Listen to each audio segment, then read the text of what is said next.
کدوم زبان برنامه نویسی بهتره؟ کدوم زبان برنامه نویسی میتونه بهتر مناسب ما باشه؟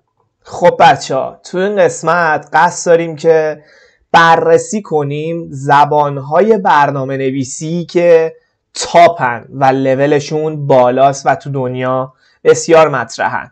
این کار فوق‌العاده کار بدیه، ولی بسیار هم میتونه به شما کمک بکنه، به دوستانی که میخوان وارد این حوزه بشن یا نه میخوان سویچ کنن، میخوان مهاجرت کنن به یه زبان، از یک زبان به یک زبان دیگه، یا میخوان ببینن بازار کار کدوم زبان بهتره تو کشورشون و کدوم زبان بهتر به روحیشون میخوره. این بحث بسیار بحث جذاب و علمی میتونه باشه. بله دوستان، بسیار علمیه.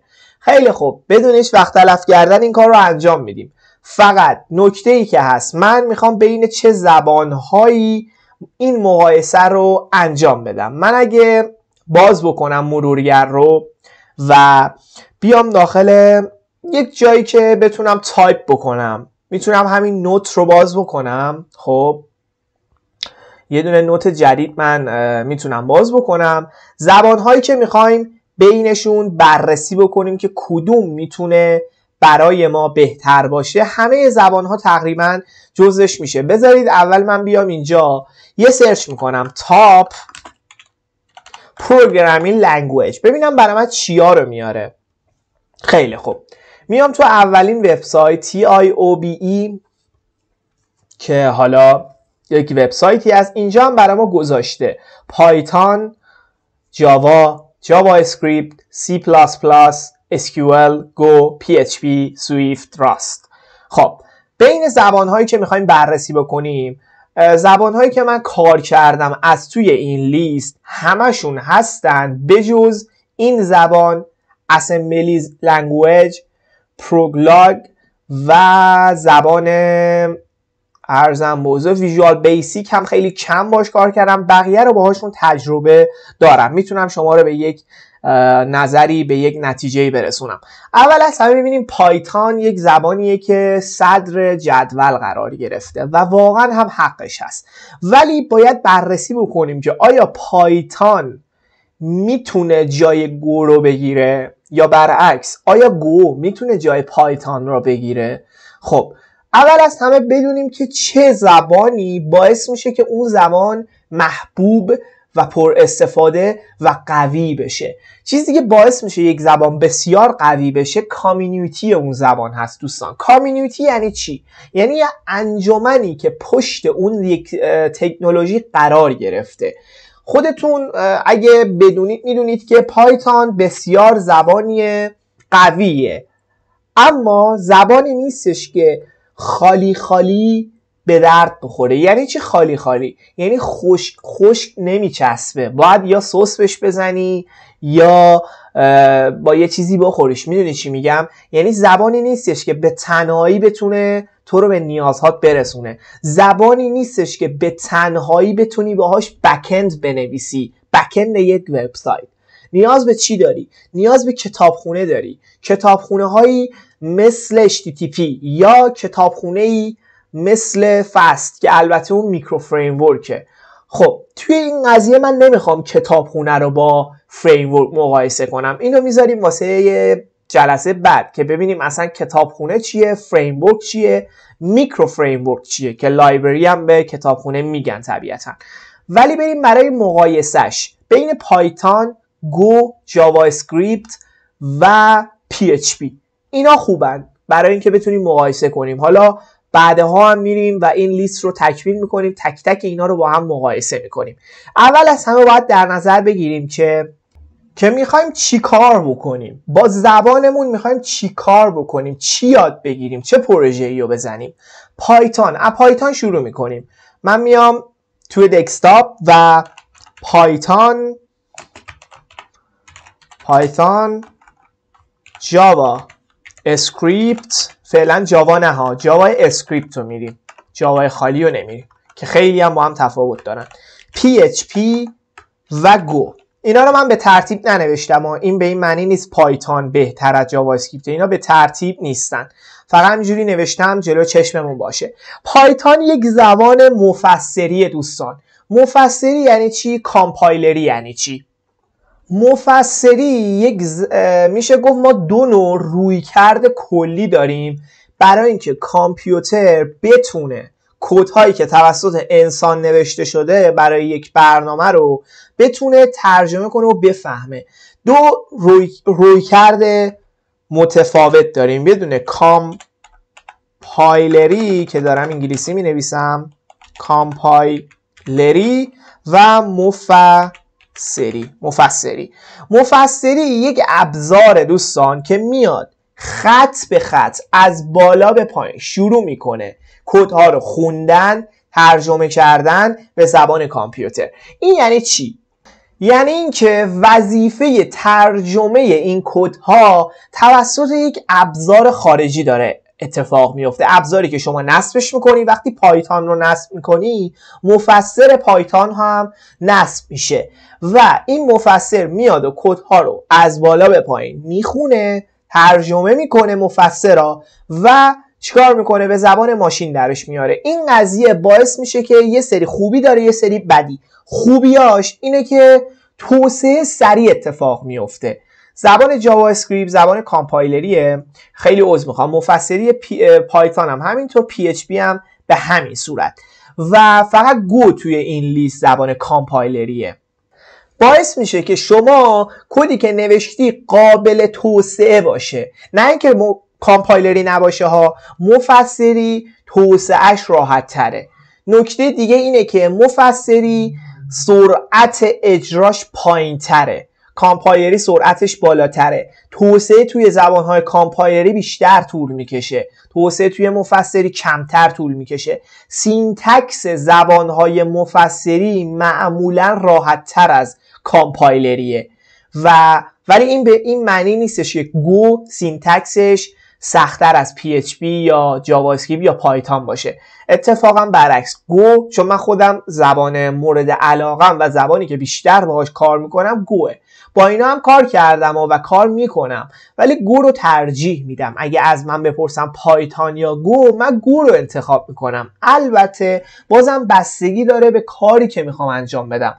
اگه میخوام علم داده، ماشین لرنینگ و هوش مصنوعی انجام بدم، پایتون بازار رو گرفته تو دستش و امروزه اکثر مدل های هوش مصنوعی پایتون رو دارن به ندرت ازش استفاده میکنن. کتابخونه نامپای، کتابخونه هایی که وجود داره توی پایتون بسیار توی این قضیه عالیه. جاوا اسکریپت یک زبان فوق العاده زیبا، قدرتمند و شیرینه دوستان، اگر توش متخصص بشید. من خودم جاوا اسکریپت کارم و برای وبسایت ها بی برو برگشت از جاوا اسکریپت استفاده میکنم، چه توی بک اند چه توی فرانت اند.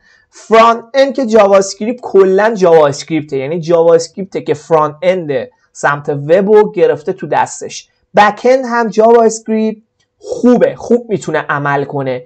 برای چه نوعی؟ برای مثلا ساخت اپلیکیشن های وب ریل تایم یعنی اپلیکیشن های که میتونی توش به صورت خیلی زیاد مثلا سرور وصل به چی دوستان؟ به فرانت اند و با هم تعاملن، مثل چت، اپلیکیشن های چت. ولی من خودم به شخصه جاوا اسکریپت رو زیاد برای بک اند ترجیح نمیدم، با اینکه بسیار توی API نویسی ها قوی شده، با فریمورک های مثل Express.js بسیار قوی شده. بذارید من همینجور که صحبت میکنم منابع هم بهتون بدم. Express.js یک فریمورک برای جاوا اسکریپت که توی چرا این رفته سمت راست؟ بذارید دوستان من زبان رو تغییر بدم یه لحظه.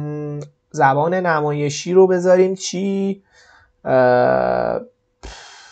EN ببینم کجاست. عزیز دلم بیار. فکر کنم الان درست شد. بله این چپچین باشه بهتره.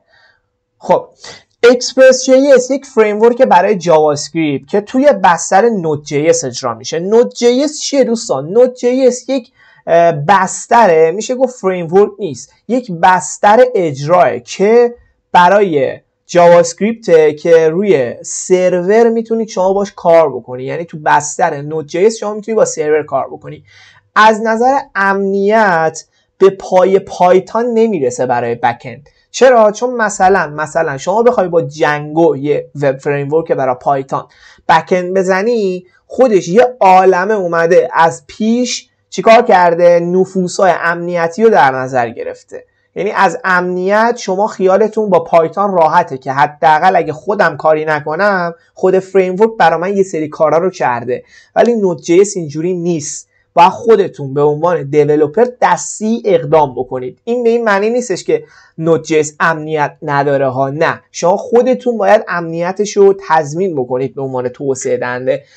پایتون هم همینطوره، باید امنیتش رو تضمین بکنید، ولی از پیش یه سری چیزا خودش در نظر گرفته. سینتکسش هم به این شکله: کانست اکسپرس ریکوایر میکنی اکسپرس رو و یه اینستنس ازش میسازی اکسپرست و سرورت فعال میشه. به همین راحتی با این چند خط کد میتونی اکسپرس بزنی. بسیار شبیه به گو هست. نمیگم شبیه به گو کاملا، ولی ما یه فریم ورکی توی گو داریم به اسم فایبر گولنگ که الهام گرفته شده از چیه؟ از اکسپرس جی اس. اینا من اگه گیت هابشو بیارم، این فریم ورک دوستان که میبینید بسیار تمیز، مرتب فایل ها ساخته شده، بسیار تست نویسی، خیلی تمیز، خیلی مرتب فایبر و بسیار شبیه به اکسپرسه. نگاه کنید، اپو اینستانشیت میکنه به این صورت، اپو میبینید و اینجا اپ گت آدرس URL بهش میده به این صورت که حالا اینجا arrow فانکشن ما داریم و ریترن میکنه send string hello world و اینجا هم ریترن میکنه send hello world و app listen پورتو بهش میده روی پورت 3000. اینجا هم میگه app listen روی پورت 3000. بسیار شبیه به هم هستن. دوستانی که اکسپرس کار هستن میتونن مهاجرت کنن به سمت گو که گو دوستان ببینید گو بسیار زبان قویه، یک زبان جدید دوستان. سال 2009 بود که اوپن سورس، سال 2007 اومد ولی سال 2009 دیگه چی شد؟ دیگه به صورت کامل اوپن سورس شد و دیگه حرفه‌ای وارد عمل شد، وارد بازار شد و بسیار زبان جدیدیه نسبت به پایتون که مثلا الان حدود 30 خورده سال 1900 خورده ای اومدش، 70 خورده ای، که تا الان فکر کنم حدود 30-40 سالی که پایتون اومده. نسبت به گو بسیار قدیمیه دیگه، پایتون الان جا افتاده ولی گو هنوز اینجوری نیست. این یعنی چی؟ این هم نکته خوبه هم نکته بد. اینکه جا داره گو جا داره که آزمون و خطا بکنه و زبانیه که در آینده بسیار بسیار دوستان طرفدار پیدا میکنه و همین الان هم من خودم به شخص طرفدارشم، خیلی هم طرفدارشن و گو خلاصه حرف نداره. من توی این لیست گو رو به همشون ترجیح میدم. حالا بریم دوستان یه کد بنویسیم و سینتکس ها رو با همدیگه مقایسه بکنیم. اول از پایتون شروع میکنم. توی همین دسکتاپ من ترمینال رو میارم بالا، نمیخوام زیاد وارد چیز بشم، میخوام یه سینتکسی بهتون نشون بدم، یه مقدار کد بنویسیم، یه مقدار آشناییت پیدا کنید. میگم cd دسکتاپ توی ترمینال، cd میکنم توی دسکتاپ، میرم داخل دسکتاپ cls و توی دسکتاپ از طریق nvim یا newvim یک فایل میسازم به اسم test.py. این فایل من ساخته شد و به این صورت برای من اینجا قرار میگیره. من یه لحظه این اینجا باشه دیگه، این اینجا باشه، این یک فایل من شد. بریم یک فایل دیگه هم بسازیم برای PHP یا حالا هر چیز دیگه‌ای که نیاز داریم بهش. میگم برو توی دسکتاپ، بذارید یه کاری بکنیم. میتونیم این رو کلا ببندیم و بیایم از طریق ویژوال کد استودیو بازش بکنیم. میگم cd کن توی دسکتاپ و اینجا یه دونه mkdir بساز به اسم تست پروگرامینگ languages اگه اشتباه ننوشته باشم. اوکی، برای من ساخته شد. میگم cd کن توی همین فولدری که الان من ساختم و این رو از طریق کد ادیتورم بازش میکنم به همین سادگی و این رو هم میبندمش. حالا توی اینجا من نیاز به فایل هایی که نیاز دارم دیگه. میگم test.py اوکی، test.js جاوا اسکریپت هم میسازم و فایل گو هم اینجا ایجادش میکنم test.go و یه فایل دیگه هم ایجاد میکنم برای چی بود دوستان؟ PHP test.php. به همین راحتی این فایل ها رو ما داریم. از زبان چی شروع کنیم؟ از پایتون شروع میکنم که میدونم خیلی هم دوستش دارید. یه عملیات سنگینی من میخوام انجام بدم و تست چی بگیریم دوستان؟ تست سرعت بگیریم. میگم ایمپورت بکن برای من تایم رو. من اینجا تایم رو میارم که بتونم تایم طول کشیده این عملیات رو بسنجم. میگم استارت تایم من از اینجا شروع میشه. time میگم تایم استارت شو که یه فلوت برمیگردونه و اینجا میخوام یک عملیات سنگین انجام بدم. فقط قبلش من بیام اینجا endم هم بنویسم. میگم end time.time. اینجا بین این استارت و اند عملیات سنگینم. حالا این عملیات میتونه هر چی باشه. میتونه شما حلقه بزنید روی مثلا I in range، مثلا روی چنین عددی شما میتونید حلقه بزنید و اینجا بگید مثلا print کن برا من I رو. این به من بگه که مثلا چقدر این زمان طول کشیده و وقتی که مثلا این عملیات رو برای من انجام داد، این عملیات سنگین رو انجام داد، حالا این میتونه هر چی باشه. درخواست بزنید به سرور دیتا بیاد یا خودتون یه API بسازید و از دیتابیس بگیرید تحویل بدید یا هر کار دیگه. من اینجا میگم یه پرینت برا من بذار و بگو تایم سپری شده split. خب اینجا یه f string اول بذارم و بگم مثلا بیا استارت رو منهای end بکن. اوکی، اینجا میاد برای من قرارش میده دیگه. اینم end منه دیگه. درست میگم؟ بله. میتونم این رو هم، آره درسته، میتونم فقط این رو بیام، چون میبینید دوستان زبان چیه؟ خط به خط اجرا شوه. یعنی چی؟ یعنی زبان کامپایلری نیست، مفسریه. یعنی الان میبینید زیر این خط کشیده گفته آقا این end is not defined، یعنی تعریف نشده. تعریف شده ها، روی لاین 10 تعریف شده، منتها ما توی لاین 8 ازش استفاده کردیم.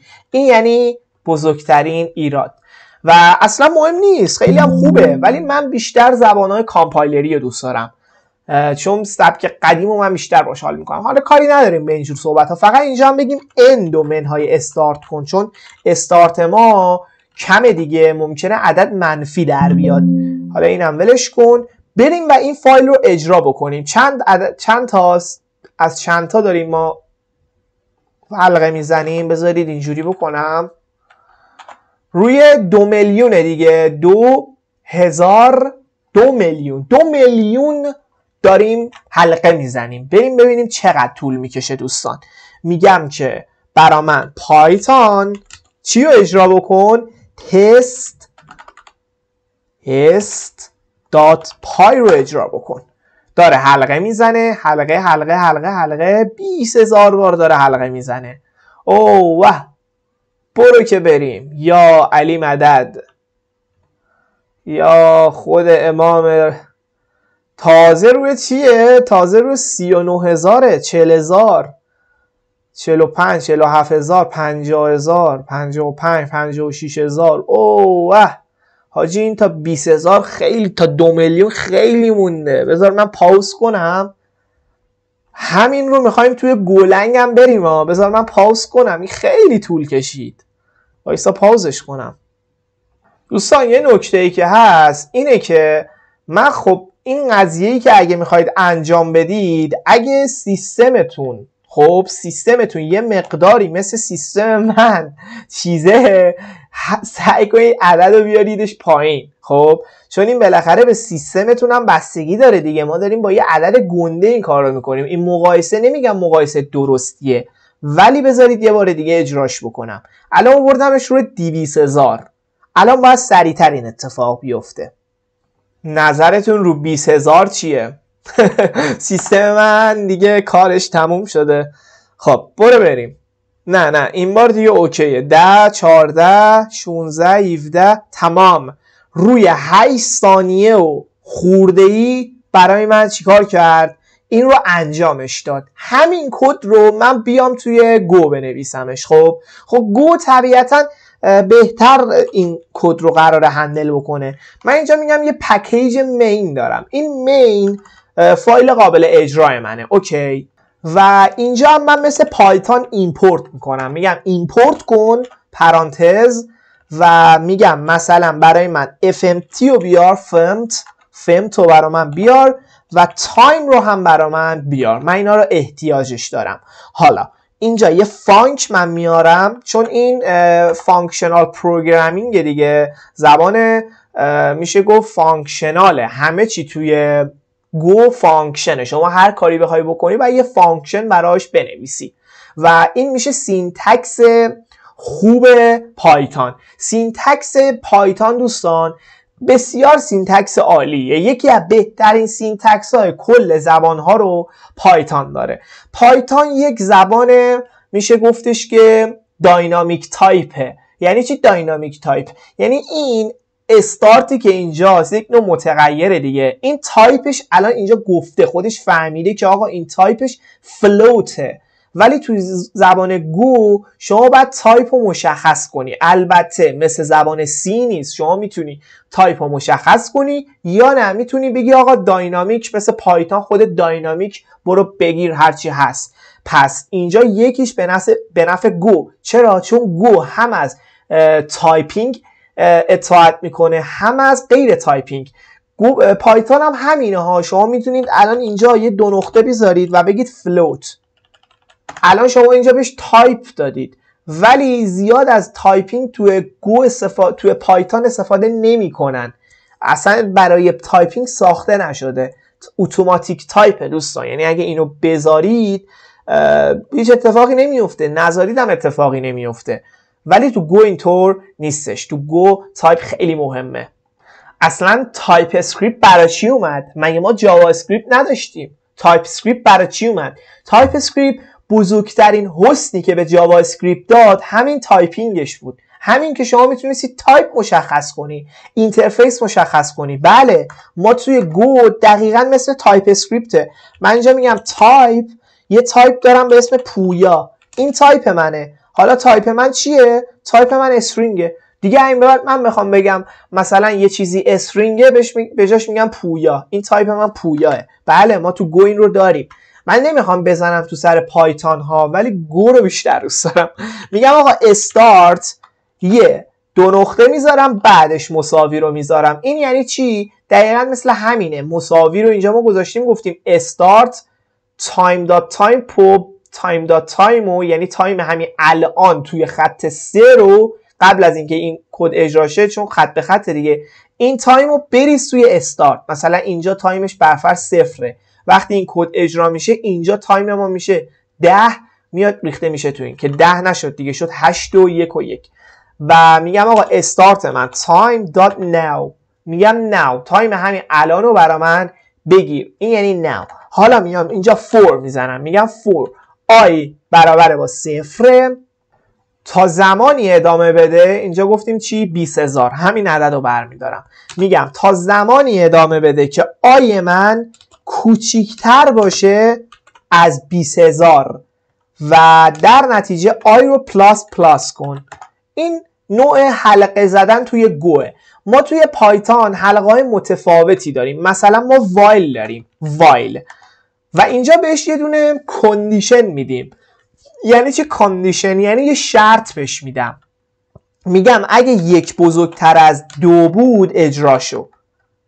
خب این یه شرطه، باید بهش کندیشن بدیم، یعنی تا چه زمان ادامه بده. شما وقتی میخوای یه بازی بسازی، معمولا بازیایی که شما میسازی مثلا با سی شارپ میای با یونیتی بازی میسازی، بازی ها همشون توی یه حلقه بی‌نهایتن. میگه آقا تا زمانی ادامه بده که مثلا شما میخوای یه بازی شبیه به بازی قارچخور بسازی. خب حالا اسم انگلیسیشو نمیدونم چی بود. قارچخور رو میخوای بسازی، میگه آقا تا زمانی که این شخصیت قارچخور من به این حشرات نخورده، به این دشمنان نخورده، ادامه بده، برو. ولی وقتی به این حشرات خورد دیگه چیکار کن؟ بریک، بشکن بیا بیرون، بریک کن، میشکنه میاد بیرون. ما توی گو حلقه‌ای به اسم وایل نداریم، همش با فور انجام میشه ولی با سینتکس های مختلف. وقتی من اینجا بگم فور، اینو باز کنم، این میشه یه حلقه بی نهایت، همیشه ادامه میده. شما حالا میتونی کندیشن تو اینجا بذاری، توی حلقت بذاری که اینجوری مثلا میگه آقا اگه تایم من اینجوری بود، ساینسش استارتش کوچیک‌تر از سکند الان بود، بریک بشکن بیا بیرون. یا میتونی همین کندیشن رو برداری بیای بذاریش اینجا، خب، و بعدش بگی بریک. این هم دقیقا همون وایله. حالا ما مپ داریم، حلقه های توی پایتون مثلا حلقه داریم به اسم چیزهای مختلف، تو اینجا هم میتونید همش رو استفاده کنید. مثلا حلقه فوریچ، همین رنجی که ما اینجا داریم میگم فوریچ، رنج یک آرایه. فکر کنین آرایه داره از چیز میاد، مثلا یوزرز، یک آرایه ای داری که از توی چیز میاد،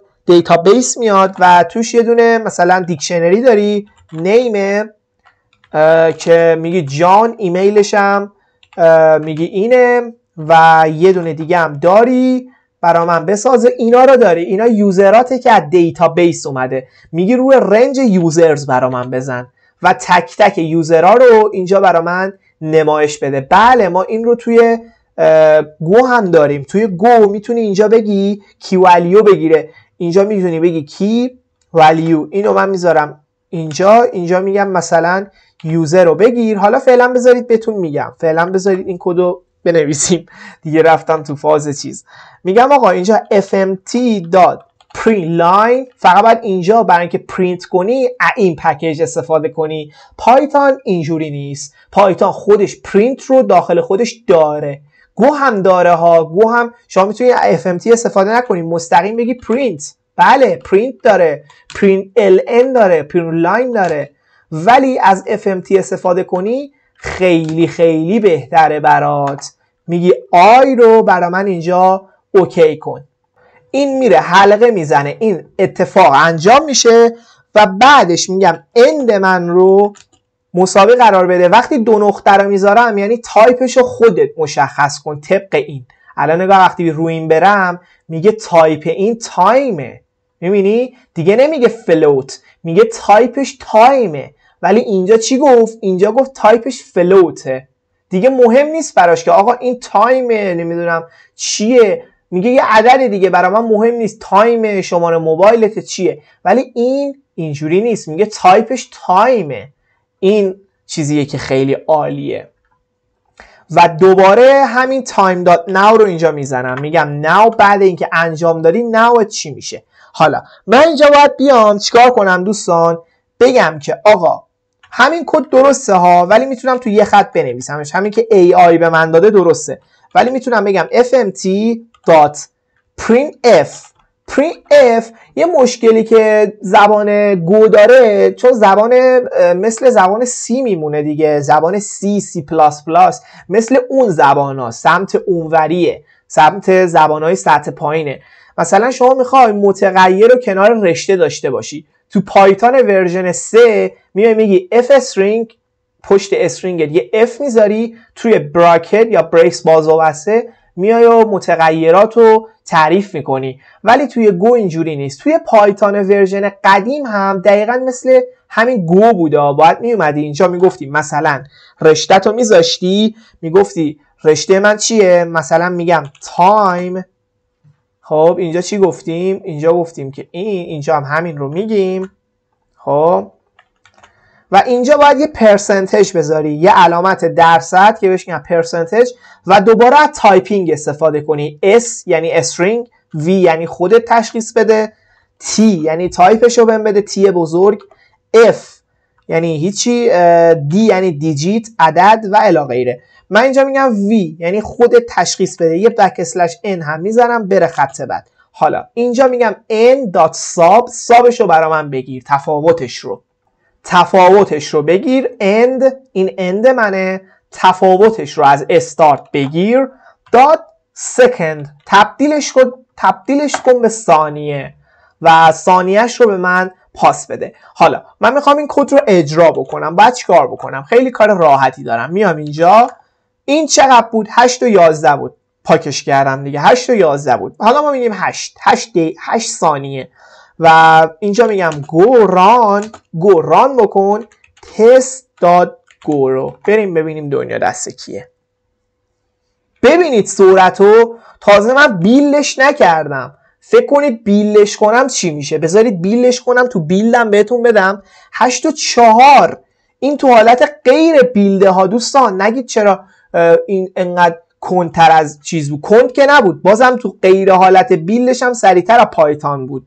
خب ولی این تو حالت بیلد نیست، شما رو حالت دیولپرید. وقتی بری رو حالت بیلد سرعت رو میبینید، چون وقتی پروژه رو بذاری رو هاست دیگه رو حالت بیلده، اونه که اجرا میشه. میگم آقا گو بیلد، گو هلپ رو بزنم برای بیلدش ببینم دستورش چی بود. خدا، گو بیلد، اینها میگه گو بیلد، اسم چیزتو بده. میگم گو بیلد test.go. ببین الان به من یه فایل اجزا میده، نگاه کن، یه فایل اجرایی به من داد. قدرت رو ببین، یا خدا، یا خدا، قدرت رو ببین. حالا من اینو باید اجرا بکنم، بریم ببینیم دنیا دست کی. اجرا. فقط یه نکته، این سری میبنده میاد بیرون، ما باید اینجا یه کاری بکنیم این بسته نشه. خب میگم fmt.scan بکن، اسکن ln بکن اینجا تا بسته نشه. مثلا اینجا هم میگم input که ورودی مثلا داشته باشه. خب بذارید همینجوری بگم var. بله شما میتونید با var هم کار کنید، مثل جاوا اسکریپت نوع قدیم میگی var و میگی مثلا input از نوع string باشه. const هم ما داریم اینجا، بله برای متغیرهای نوع ثابت میتونی همینجا بهش مقدار بدی. اگه مقدار بخوای بدی دیگه این چیزه نیازی نی، این تایپ هم نیازی نی، اینو میتونی پاک کنی. ولی اگه بخوای مقدار ندی بهش، بعدن مقدار بهش بدی، باید تایپش حتما بذاری. و میگم علامت and input. حالا این علامت چیه؟ توی درس گو بهش میرسم. بریم ببینم این رو اجرا بکنم ببینم چی میشه. اجرا. بازم که اومد بیرون عزیز دلم. میتونم چیکار کنم؟ میتونم همین اینجا، خب بذارید، خب اصلا نیازی به این اینپوت ندارم چون من نمیخوام ورودی کاربر رو باش کار بکنم که. فقط اینجا میگم fmt برای اینکه اپلیکیشنمون قشنگ شه، میگم print line و بگو مثلا اینتر. آره همین اینتر پرس اینتر تو اگزیت. میگه یه چیزی رو فشار بده تا بیام بیرون. اوکی، این تمیزتر شد. فقط یه نکته، ما باید دوباره بیلدش بکنیم چون تغییر دادیم دیگه. من دوباره بیلدش میکنم، سر همون کلا کار نکردن اولش چون دوباره بیلد نکردم. اگه من بزنم اجرا، بله میبینی توی 1 ثانیه 20,000 بار حلقه زد. دیگه چی میخوای؟ سرعت بیشتر این. حالا دیگه سرعت همه چیز نیست، ولی گو از اون دسته زبانهاییه که بسیار شبیه به زبانهای سطح پایینه. خب سرعتش و نوع رفتارش و نوع عملکردش، ولی سینتکسش، نوشتن کداش بسیار شبیه به زبانهای سطح بالاست. یعنی گو بین پایتون و سی، یعنی سی و پایتون رو اومدن با هم ترکیب کردن. صورت سی رو داره چون خود سازنده گوگل بوده دیگه، دو تا از کارمندای گوگل که اصلا سازنده سی همین سازنده گوه، یعنی کسی که سی رو ساخته گورم ساخته. البته رفیقش ساخته ولی خب با هم رفیق بودن، 2-3 تا از بهترین دانشمندان حوزه کامپیوتر اومدن گو رو ساختن، دانشمند و مهندس نه، دانشمند. این هم شد از گو. دیدید که 8 تا پایتون بود، 8 و 11 اگه یادتون باشه، 8 و 11 سکند. فقط اینجا کامنت به صورت شارپه. و توی گو یک و چقدر؟ 1 و 6 تمام، 1 و 6 سکند. و بریم برای JS. به به به به، JS دوست خوب من عاشق جاوا اسکریپت هم دوستان. برای JS هم من میگم یه کانست دارم به اسم استارت دقیقاً، که میگم date استفاده میکنم، میگم date now و میام و حلقه میزنم مشابه همون کاری که کردیم. میگم آقا اینجا همین چیزی که این نوشته خوبه، همین چیزی که این نوشته بود خوب بود، فقط من از let میخوام استفاده کنم. میگم let I برابر با 0. از 0 شروع کن، چون اون یکی ها هم از 0 شروع کردیم، تا زمانی که I کوچیکتر باشه از چی؟ چند تا زدیم اینور؟ 20,000.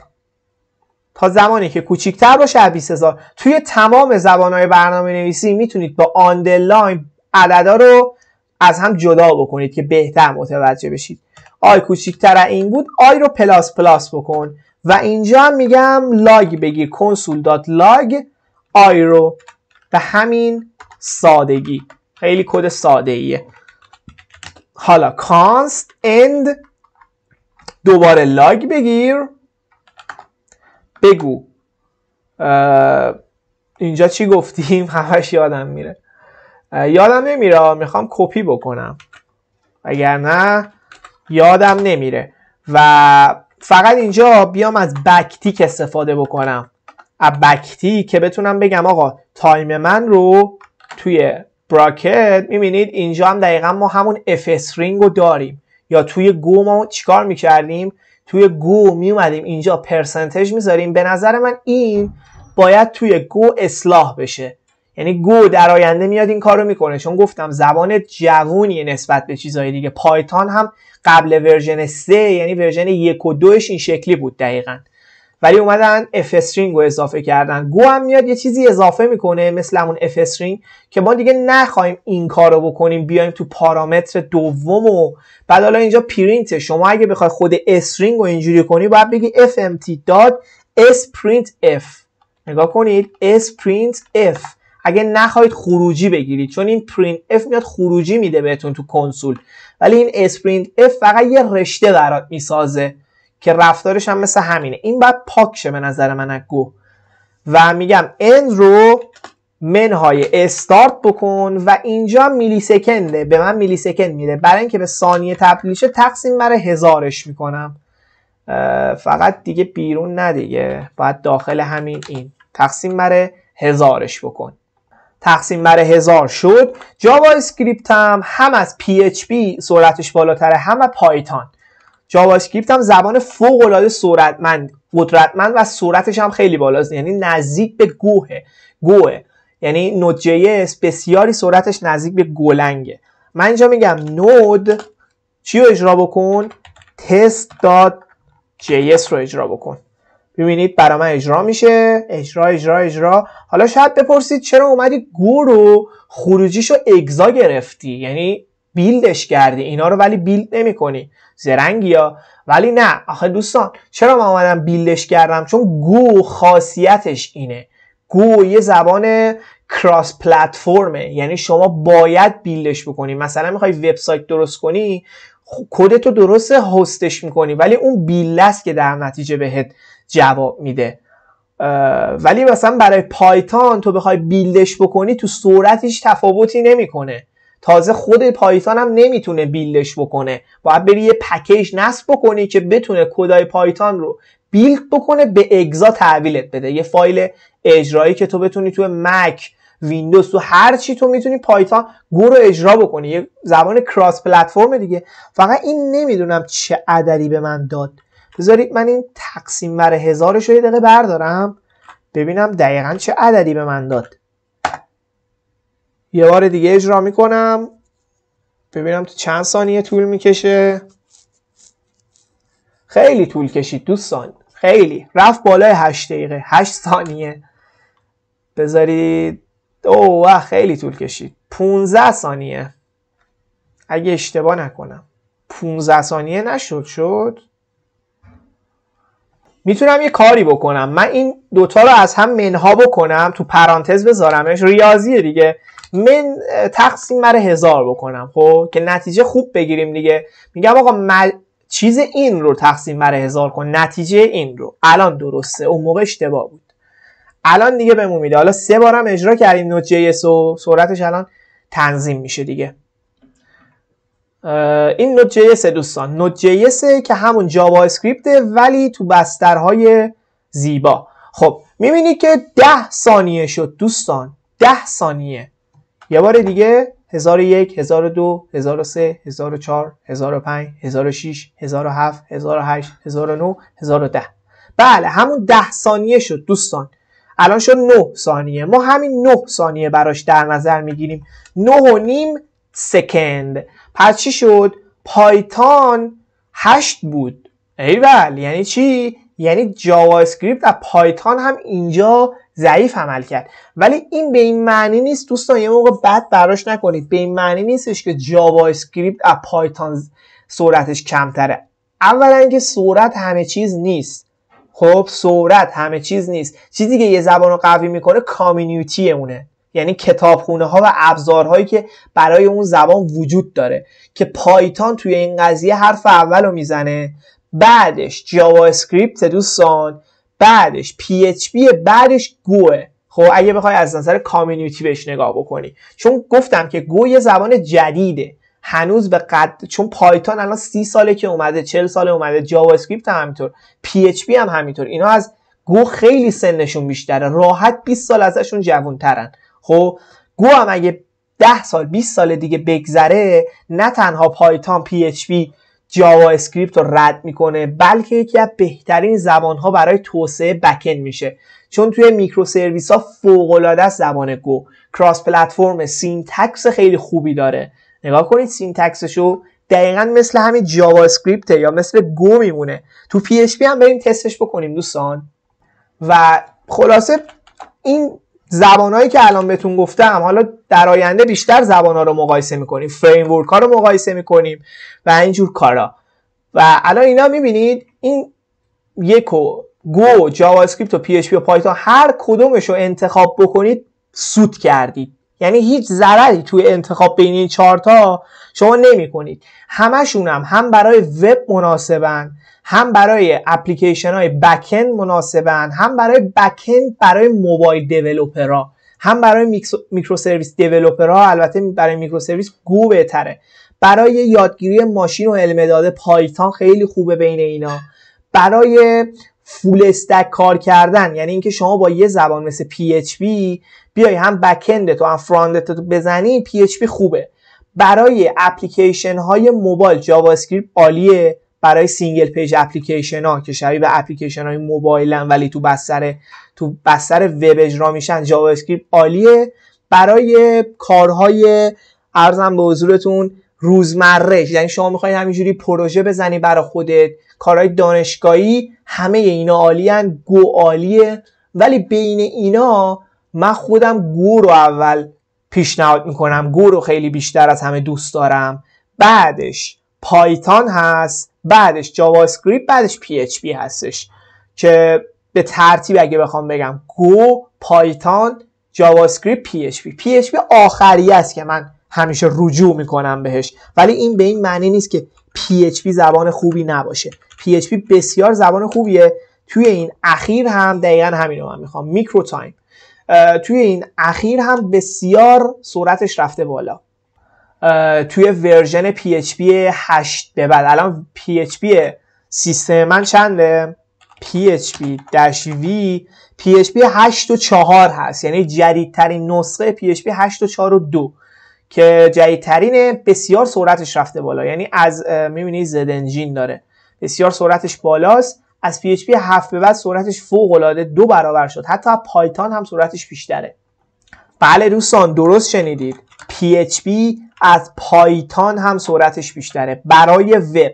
دقت کنید شما با PHP نمیتونید ماشین لرنینگ کار کنید چون اون کامیونیتیه رو نداره، ولی با PHP توی وب حرف اولو میزنه.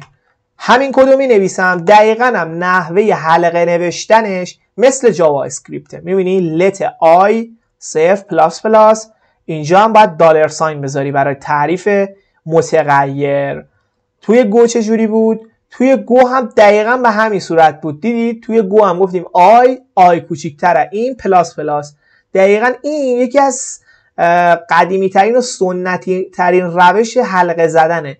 ما توی گو بعضیا فکر میکنن فقط یه نوع حلقه داریم. بله فقط یه کلمه فور ما بیشتر برای حلقه نداریم، ولی شما میتونی همینو هزاران مدل ازش استفاده کنی. یه دونه اینه، یه دونه این رنج است. الان رنجر هم بهتون میگم دوستان.